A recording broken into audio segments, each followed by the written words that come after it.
Pemain muda PS Palembang Muhammad Sultan Raya dipanggil PSSI untuk mengikuti rangkaian seleksi tahap kedua Timnas Indonesia U16 selama sepekan di Jakarta.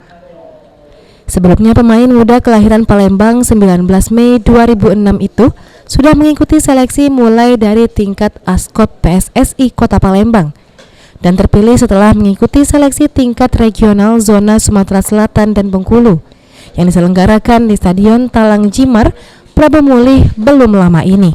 Hasbro PSSI Sumatera Selatan sudah menerima surat dari PSSI yang dikirim hari ini dengan nomor 4326/426/6/2021 perihal pemanggilan seleksi pemain tim Indonesia U16 Putra.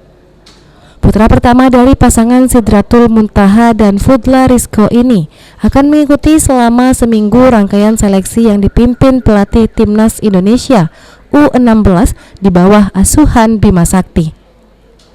Suzan Oktaria, PAL TV.